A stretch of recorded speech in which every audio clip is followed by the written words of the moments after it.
fair shot, and then we'd all like to take our fair shot at him once he's done. Believe me, you may want to once you hear what he has to say. For those of you who don't know me, my name is Michael DeWild, the new director of the Business Ethics Center here at Seidman. For those of you who are faculty, I'm sorry if you have to hear some of this again. You just heard it. The most exciting thing about the Ethics Center at the moment is that we have a website where you can keep up on all events, read about its history, and two events I would mention that are forthcoming. One, Jill Bumgard, who is the associate editor of the MBiz journal, is going to be here March 17th up in the Amway boardroom. That is open to anybody and everybody talking about journalism and ethics. And then April 7th, Stuart Diamond, who is a professor of business at the Wharton School at the University of Pennsylvania, one of the world's top negotiators, Pulitzer Prize winner when he worked at the New York Times. He's going to be the Barry Castro business ethics lecture speaker this year. There'll be many more notices about that, but I just wanted to let people know. When I was charged in July, I was taking over the Ethics Center, and part of that challenge was to expand its profile, eventually try to give it some national exposure. I thought to myself it would be useful to have somebody around who's not shy about expressing their opinions and sharing the ideas and expecting them to be followed. Who better than Jeff Koeze in my experience? For that, fortunately, he agreed to become the first Ethics Center Fellow, which essentially means that he has to teach a class at Seidman and give talks like these and listen to me and respond to my emails if I have questions. Jeff is the CEO, owner, and operator of the Koeze Company, a specialty food store based here in Grand Rapids. He was a professor of public health law at the University of North Carolina before coming back to Grand Rapids to take over the family business. Has his JD from the University of Virginia, and he and I did just finish co-teaching the Management 340, the Business Ethics and Society class. So he's going to offer a few opinions, I'm sure, on, as I've said to many of you, where businesses and business schools do and don't meet. So the ways in which they do or don't understand one another. So without any further, Jeff Koeze.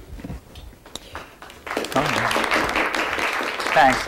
I've been instructed to use this microphone. Normally in a crowd this size I wouldn't have problems projecting, but apparently for purposes of the sound quality, so that's my apologies. It was my great privilege to be cajoled into Ethics Center work by Barry Castro. Barry's vision was that somehow the Ethics Center would sort of try to create an ongoing dialogue between Grand Valley and the business school and the business community. Since the beginning, our sort of poster child for the Ethics Center has been Socrates, who Barry spent a great deal of time teaching and writing about. I'll point out as I begin that Socrates was executed by the Athenians for stirring things up. So my goal is to stir things up. And that's what I'm going to try to do. I hope that I will stir up both faculty members and business people and anyone else who's there. As Michael said, I feel uniquely qualified to antagonize both of my constituencies since I had a career in both ways. So I have a text. This is the title I could have put on the speech, but I think it probably wouldn't have gotten you here, so I'll admit to false pretenses. The real title of my speech is An English Major's Solution to Business Education. And so since I was an English major, I will start with Robert Frost on the subject of education. And here's what Robert Frost said in a little book of aphorisms he wrote about poetry and education. We go to college to be given one more chance to learn to read in case we haven't learned in high school. Once we have learned to read, the rest can be trusted to add itself unto us. So that's kind of anybody, you could just leave now and you would have gotten pretty much what I'm going to say, but I hope I can flesh that out a little bit. My experience going from the academy to business was really unique, and it came at a unique time. It was the late 90s. Business was thought to be kind of the best performing institution in our nation. It was amazing. I was a faculty member. I knew a lot about my subject, and no one cared a bit about what I said.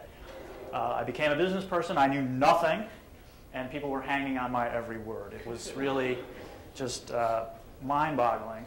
But soon after I got into this line of work, we had Enron and Global Crossing and Tyco and sort of giant set of scandals. Wouldn't it be nice if we could just go back to those innocent days when we had the scandals, but we also had an economy? So I would expect that the sort of the steam that gets attached to people who do what I do for a living, and unfortunately, I think the people who teach the people what I do, or at least many of them what I do for a living, will go back. So I don't know that it's happened yet with any intensity, but I expect that pretty soon business schools will once again come under the spotlight. What was your role in either contributing to or not preventing the situations that we're in now? At a more mundane level, just in the community, there is a pervasive sense that somehow, not just business schools, but our educational systems generally have just sort of gotten off track in some fundamental way. We can sum that up in a really simple question. I think a lot of business people would say to business faculty, just what are you teaching these people? So we can sort of think of that problem. Now, I'll start with the business people, who I think play a huge role in this kind of disconnect. I just don't think they had the faintest idea about what education is about, for the most part. They, I think, have a deeply distorted view of the academy. They sort of view it like a little production line. We need what we'll call qualified workers, and we expect out of high school, if that's where we're hiring, rarely do people do that anymore, but we're out of college, we expect this uniform product of what we're going to think of as a qualified product to come our way, and as we're continually disappointed, because even in this economy, I hear every day, we just can't find good qualified people. What's going on with that? And I think here's sort of my unpacking of what's wrong with the way business people think about that. The first is that they think a qualified worker in the abstract, but in fact, a qualified worker is highly contextualized. Every job is different, organizations are different, and the biggest thing in the context is the people who are already there. One of the old aphorisms is people don't quit jobs, they quit their managers. So if you're not the right person to work with your specific manager, you have a problem regardless of what happened. So there's this sort of deep context associated. And of course, there's a set of tasks, and that set of tasks is constantly a moving target. So you want this uniform product to somehow serve in a specific context in an environment that's changing both with respect to jobs and people. That seems like a largely unrealistic expectation. I was looking at a thing on the internet today. Apparently this thing has been floating around. It's a little YouTube video, and one little part of it says that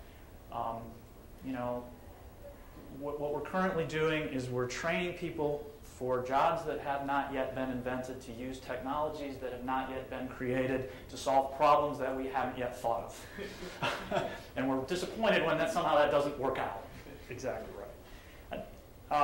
The other problem is, and this comes from some of the HR stuff that I've done kind of on my own. I was down at the University of, well, it was actually a private program. It's a former North Carolina faculty member named Gerald Bell does some HR sessions, and he said, here's what the research shows, and I'm staying corrected on this, but he's the best source I have, which is that nobody actually really knows why people are successful in the workplace. What they do know is that 40% of success is a function of just native intelligence. You give people an IQ test, and people who test higher tend to do better. The other 60%, nobody really knows. So from that perspective, how could business schools possibly respond to that context? How could they change the attitudes if they think that that's right? Unfortunately, I think they have a problem with sort of over-promising and under-delivering in that regard. If you accept my 40-60 and maybe you do, maybe you don't, you're not going to have a giant effect on someone's native intelligence, which is thought to be largely a genetic, or at least by the time you're in college, a combination of genetics and nurture, that you're not going to affect dramatically. The other 60% that makes for high performance, I mean, I have my own speculation. I think it's something that I would call character. Now, when I say character, I don't mean a moral, narrow attitude. I don't mean sort of, this sort of honesty and trustworthiness. I mean a whole set of virtues. We have a virtue ethicist in the room, so he can correct me. If you're curious about it, I'll direct you to Professor Wild. But, character in a broad sense, courage, curiosity, initiative, compassion, loyalty, creativity. You can go on and on down a long list. And in fact, I will give you, have a list of books to pass out at the end. And two of the books on the list, one is by Robert Solomon and another is by a French guy named Comte Sponville. And Professor Dwell also speaks French, so he can correct that pronunciation. Have essentially laundry lists of virtues with descriptions of them, and I commend those books to folks. Now, I will say that to the faculty members who are here, if there is a pedagogy for teaching character in that way, what are you waiting for? It's just, I don't think there is one. I don't think we have developed a pedagogy that can make that kind of change in people. So, businesses hire business students rather than, say, English majors, who I think they should hire, because they think that they're more qualified in some sense, without really seriously questioning what does that word mean. I'll also say that most people doing the hiring were business majors, so why should they think that they presumably have good opinions of themselves? Why should they think that there's any other option open to them? Now, I'll pause here to give a more cynical view of what's actually going on when businesses hire business students. And I do it because it's in one of my favorite pieces that Barry wrote, in which he was speaking to an HR director at a large Grand Rapids furniture company. I don't know which one. And in essence, Barry said, well, why do you hire business students? And he said, well, it's a loyalty test. They have proven that they're willing to do fairly uninteresting work for a couple of years in return for a vague promise of material reward, and that's what we offer as a career here. I'm just throwing that out, as my daughter would say. I've taught a little bit here, and I'm not a business student, but, a lot of what goes on, at least in my impression, not necessarily the majority, but much, that goes on in a business curriculum is teaching information, high-level information in many cases, not just facts, but concepts and techniques about business. So a couple of things about, to the extent the curriculum reflects that, I think for the reasons I stated earlier, one, the changing sort of technological environment that we're in, but also just in terms of human memory, that kind of information has a really limited shelf life. You just don't remember it. What's more is, and I've certainly noticed this with recent graduates, they don't really have the ability to take their book learning, as my father would call it, and contextualize it. They can't apply it. Once it's out of the classroom, they really can't figure out how to make the connections between what they learned, how to sort of advance it, criticize it, adapt it to the circumstances they're in. So it tends to get sort of left behind. Even stuff that I think would be valuable. One solution to this is to be more like law school, which I also went to, but at least in terms of what a business school might say the project is. All right, so here's what law schools do. At some point, law students are appalled by this because they don't tell you this before you've signed up and paid your tuition, but you figure out that you will in no way be qualified to practice law after you've spent 3 years at law school. Maybe you could, if you were brilliant, you could go straight into an appellate practice and not make an ass out of yourself. But for the most part, you are being given an intellectual preparation for a long apprenticeship. That's what you're getting, and eventually it becomes clear. Law schools get a lot of criticism for this, but that's I think what they would say is, we're teaching you, to put it sort of in movie terms, to think like a lawyer. That's all we can do. But how to actually do what it is, that's your job after you get out there. The law firms are going to take responsibility for that to one degree of success or another. When I was interviewing at law firms, I never actually took a job that lasted more than a summer at a law firm, I must say. I was talking to one person about their selection process, and he said, and I point this out because the incentives for a law firm are fundamentally different than the incentives for a business. You may not know this, law firms, you can't corporately practice law. You have to do it in the context of a partnership. So I was talking to one of the interviewers, and I said, you really put a lot of effort into this. And he said, look, you're my retirement plan.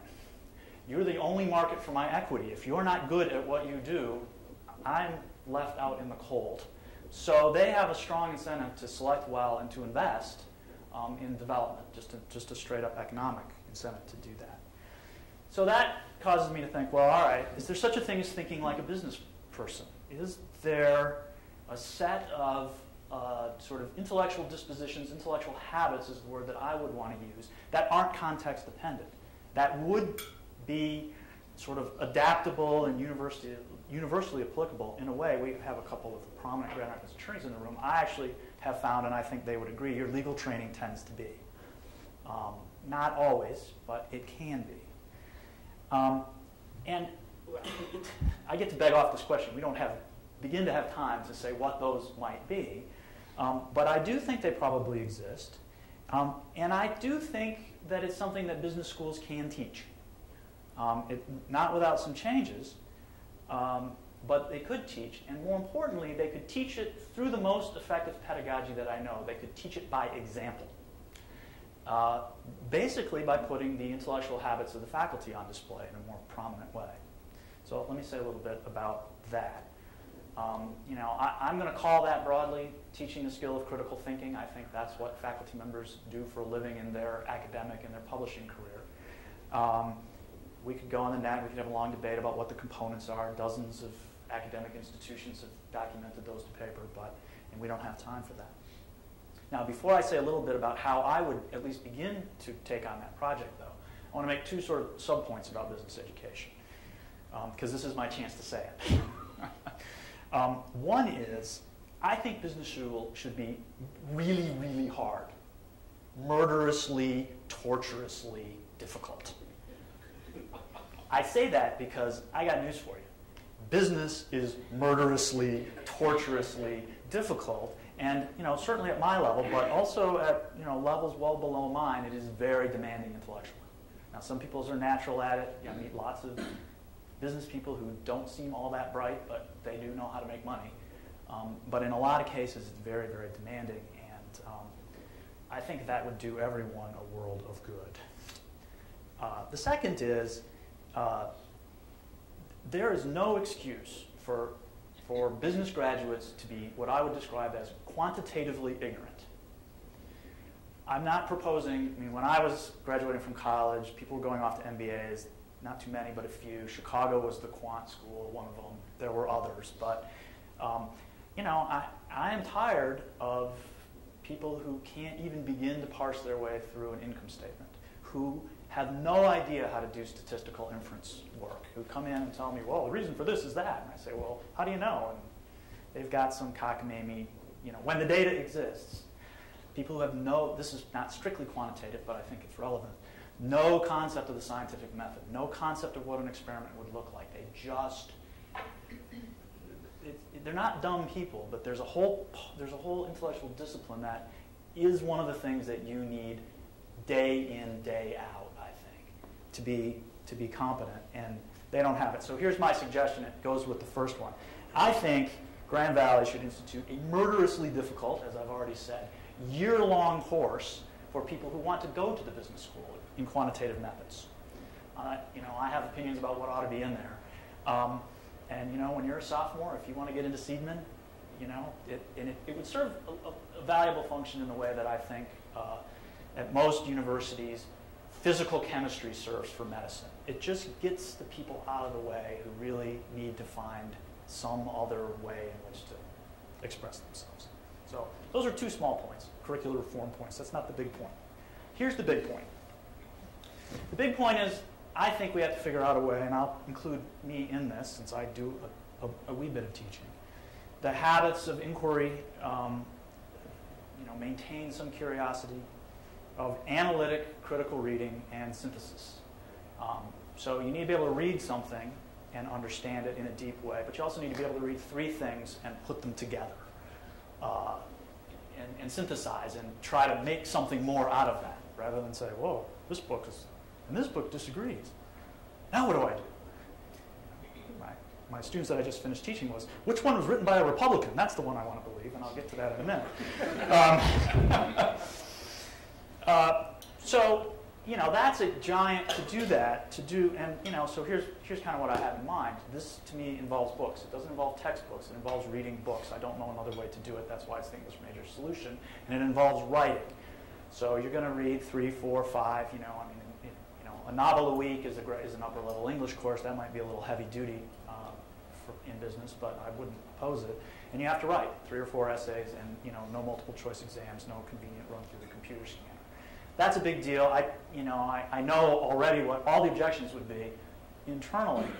But, you know, it would be fun to do that as sort of a honors college kind of. I mean, you might not call it that. I don't know how Grand Valley's honor college works, but kind of as an exclusive curriculum or an experiment to get going on it. I think that's one way to. It's a test I would like to see done. Now, the other thing I'll say is there is a ton of great stuff. There's just a huge. Business literature has a boatload of garbage in it. I call it intellectual Soylent Green. It's just recycled junk over and over and over again. But there's a lot of good stuff. I made a list, and there's a disclaimer on it. It's not a list of what I suggest for a curriculum. They're not even the best books. I just pulled books off the shelf in my home office that I have read recently that I could imagine teaching. And I will pass that out, but I'm not going to give the jury the murder weapon to look at while I'm talking. You're going to have to wait until I'm done. Professor DeWild has said that I should anticipate and say something about this objection, which is, look, you know, we have a solution to that problem at Grand Valley. You could offer the same solution at the University of North Carolina. We have a 2-year sort of liberal arts general college preparation for that, and then, you know, you pick up this other stuff in your 3rd and 4th years. And here's my response to that. I'm talking about the inculcation of lifelong intellectual habits. I don't think 2 years in a general college is enough to do that. Secondly, if you stop when you get to your professional training, the message is perverse. It's, thank God we got that over with. Now I don't ever have to read a book again. So I think it's, you know, 4 years might not be enough, speaking as someone who had 7 years of higher education. I'm not sure where I'd be if it hadn't been for the intensely, we didn't read a lot of books, but the intensely verbal and literary is a strong word, writing-oriented law school curriculum. Now, let me say something about writing. I mean, I think writing is a good thing to be able to do in the abstract. The reason I'm high on it for business students is I don't know how you evaluate whether someone is an effective critical reading without reading what they write. So putting aside the fact that it's appalling how badly students write today, I suspect that that's no more true in the business school than it is perhaps in the English department, I don't know. You can't evaluate their reading without having them write. I just don't know another way to do it. So for me, that's an evaluation issue. So I'm going to put this a little more concretely, and this is, I'm really pushing it here, I think, but I'm going to push it anyway. Some of you may have read about some peanut recalls that are going on currently, which I have spent the last 6 weeks dealing with, and I will deal with as soon as I get back to the office this afternoon. So I made a list of what it is that I've had to know, not everything about, certainly not at a professional level, but something about in order to begin to get my handle around this and sort of where I learned it. All right? So here's my list. Microbiology. Luckily, I had a great 10th grade high school teacher who was fascinated with human disease and human parasites, so I got a good education in salmonella viruses and all the rest of that kind of stuff. Epidemiology, I taught myself in my last job. I'm not an epidemiologist, but I understand the basic biostatistics. You don't need to know a lot of law. You need to know a little bit of law, and obviously I had that. Public relations. There's a huge marketing element in responding to this. There's a statistical issue that's different than the microbiology issue. There's an issue about sampling, about product sampling. So you really have to understand something about statistics.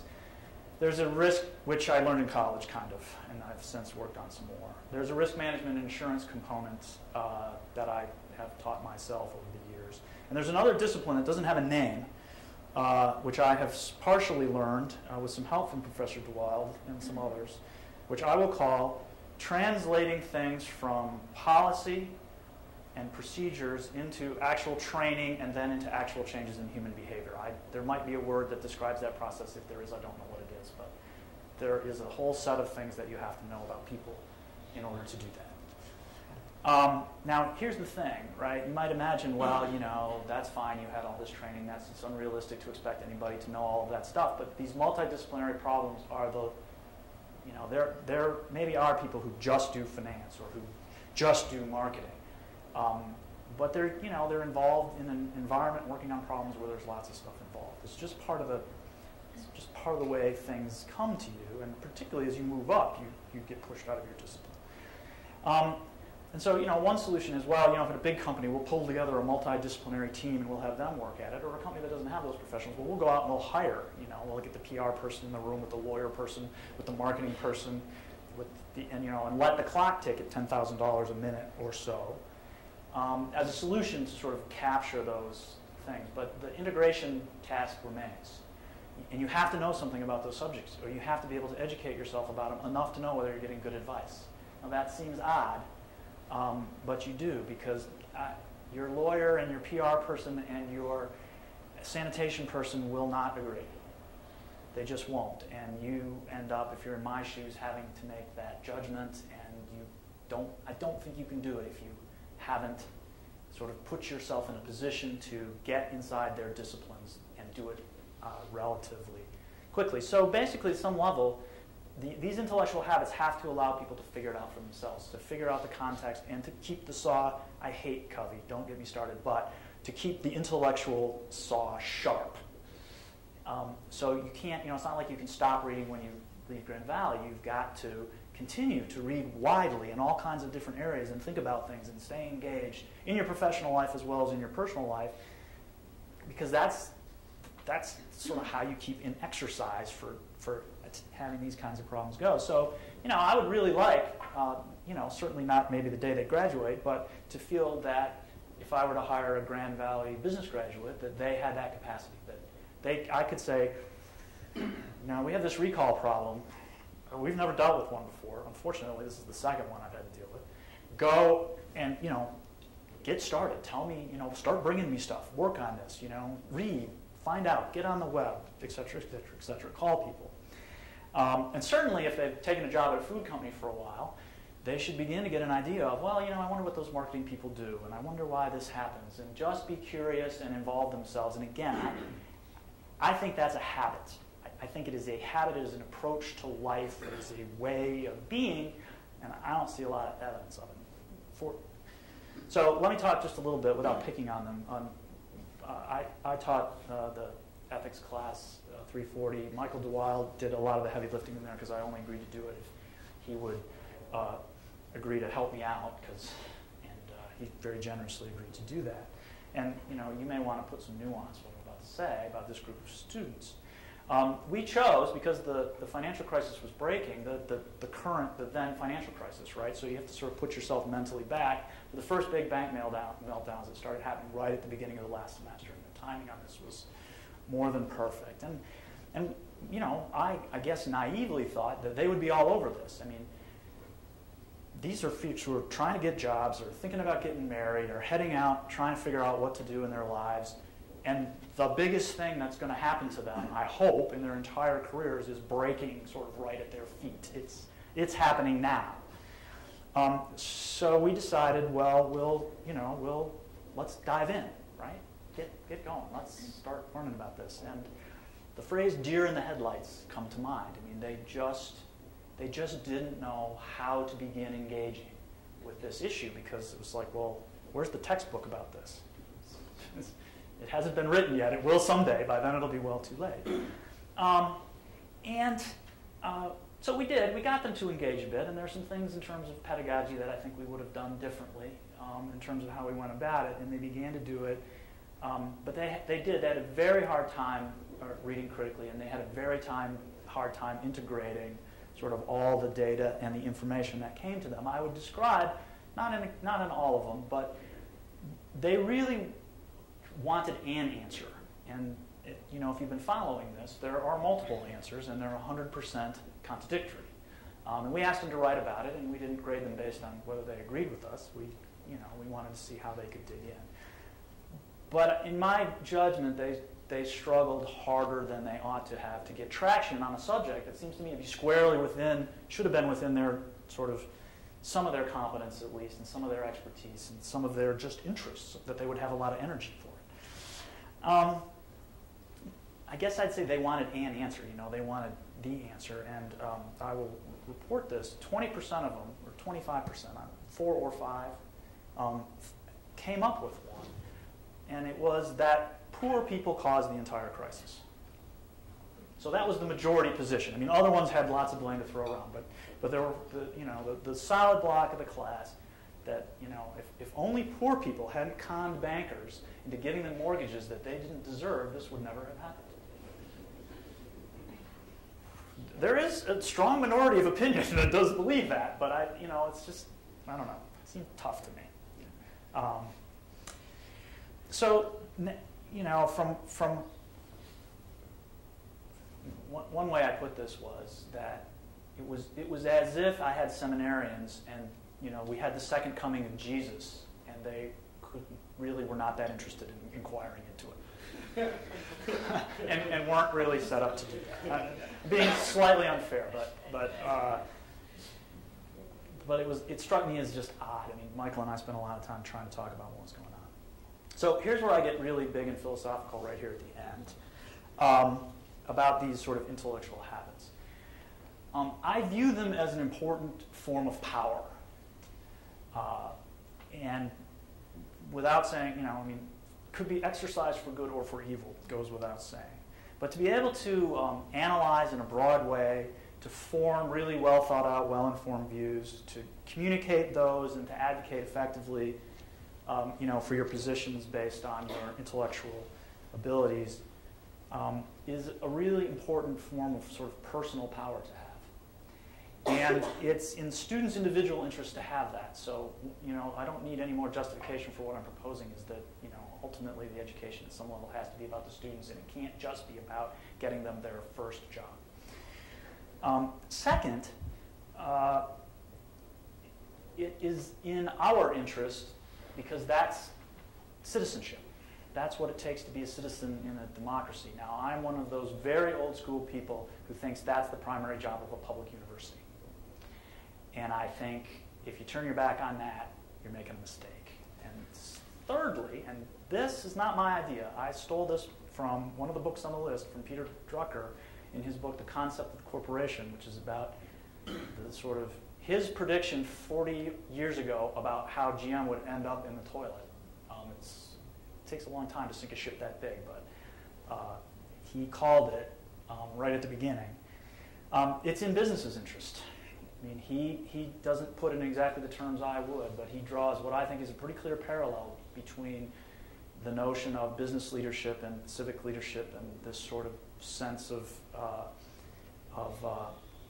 the broad thinking and analysis. So I commend, it's the first couple of chapters of the book. I commend the whole book to you, but I didn't want to take credit. Really, I stole all this from Peter Drucker.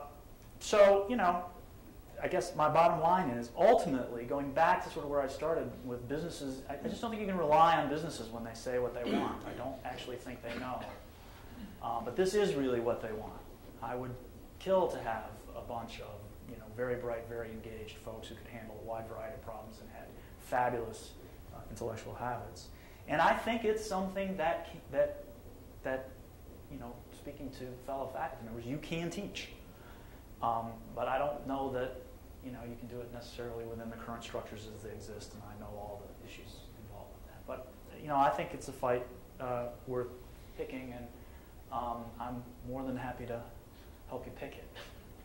So I would like to sit down. I don't really want to take questions this way. I'm hoping that people have questions and conversations for each other, and I will start circulating around my sort of, again, it's not a recommended reading list. It's just stuff that I think students would benefit from it if DeWilde taught it.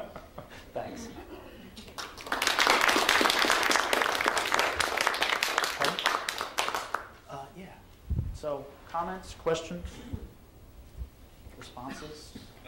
Shall I just leave? Marie. Yeah, I've taught critical thinking twice in the business school. And the first time I did it was at the undergraduate level. And I used a lot of politics, simply because it's accessible to all. And a student came up to me at the end of the class and said, I don't know what this has to do with business. I feel like I'm in a government class. And then I taught it at the MBA level. And I will say that neither the graduates nor the undergraduates enjoyed the experience at all. I haven't had the courage to open the email with my evaluations from 340 yet, but I suspect, and I know from talking to some of them that they didn't enjoy it at all, at all either. I think it's the key to being unpopular. It's easier to be unpopular if everyone on the faculty is unpopular. Yeah. And if expectations are set up front. It's hard to be out there and be unpopular all by yourself. Yeah, no, it is. Yeah. Yeah, sometimes, you really challenge the students and they don't like it and they push back and but lots of times, that's more fun for the students than, just come to some class and listen to somebody talk and take a bunch of tests. Just because the students' response is pushed back doesn't necessarily mean that it's not something that they want. Marie, did they say anything that they didn't like it, but they appreciated what they learned? They saw the point?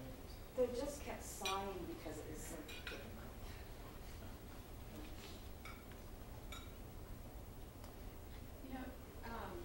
Jeff, I don't disagree with anything you've said. I think it's absolutely on target. Part of me thinks that the views may be a little harsh as to what we might expect and again, maybe this is addressing what you're talking about in sort of these fragmented pieces that we have to do. And plus, I thought you were going to say something, Harry, because of this idea that to be good at something, you said it was 40%. What'd you say? 40% just raw intellect. Raw intellect and is sort of 60% noise. We don't know what that is. Well, what lately what we've been talking about is that it's, what is it, Harry? 10,000 hours. It's 10,000 hours. So it's practice. Yeah. You got to do it. You got to do it over and over and over and over and over again. You got to be good at it. You got to practice at it. And what I find is, you were talking about the writing. I think a lot of us do that. We really do. We got, I got 80 papers sitting in front of me this weekend, and I got 80 more coming on Monday. Yeah. But you have to find a way to slowly engage and get them connected. Maybe your exercise with banks, they don't see how they're connected. It's not until I think they see how they're connected that they get interested in it. Yeah. It's really, for me, I agree with that 10,000 hours is a sort of a meditation thing. It's the question is, what are you practicing for 10,000 hours? Right. It's Craig and Harry. Well, I'm one of the lawyers and do teach a class at Michigan State Law School. And the critical thinking aspect has to be done, over and over again, but it has to be done in the context as an adjunct. I'm supposed to be there to teach them sort of the practical aspect of practicing law. So if you do that in a small enough context that they can come to grips with it and understand its application, they've found it very difficult, but they also can see directly the benefit in theory that they are gaining from that. I do take the critical thinking is a discipline unto itself. It's part of philosophy. Understand? And see, I think that if you teach the skill of critical thinking, the context can be irrelevant. It's the skill that's got to get. Yeah, but today's students are very utilitarian in their outlook and want to see exactly how it benefits them in the short term, so that if you then add the critical thinking to a currently relevant context that they can see them in, and I would suspect that the financial crisis is perhaps a subject too broad for them to see the direct benefit. We got some very, I mean, they commented on how tough the class was, but I did open my evaluations, actually, and no one threatened to lynch me as I got on campus. I just haven't had time. It's been all recall all the time for me. That's true. I mean, one of the problems with teaching business ethics is whatever you're teaching, you have a hard time making that connection. So you end up often teaching history, and in this day and age, if it happened, I'm not so sure that students would have a clue, okay, let's do Enron. Enron?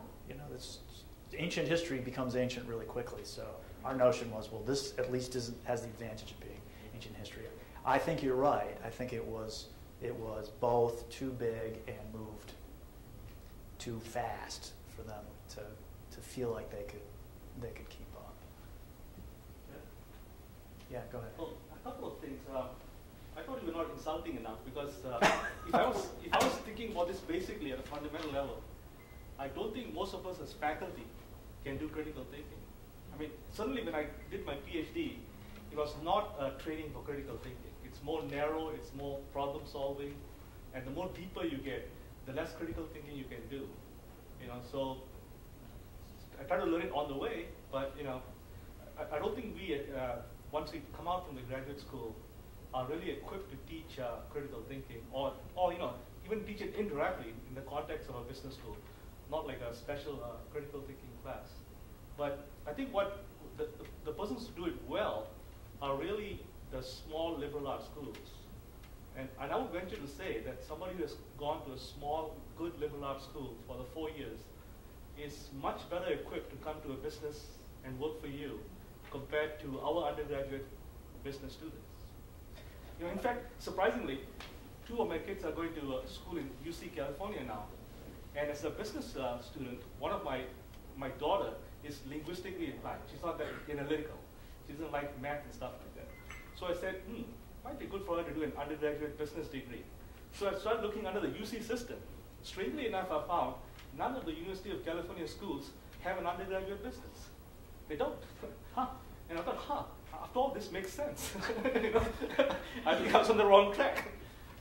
So really, I mean, I think this whole idea of having a undergraduate business in some ways, I know it's our bread and butter, but in some ways, it's a mistaken idea. Paul Sicilian would argue that the best thing we could do is get rid of business as an undergraduate major. I didn't want to say that, but I'm awfully glad that you did. I'll just leave it at that. I mean, my kids, I wouldn't encourage them to get a business degree, even if they were interested in business. I would say,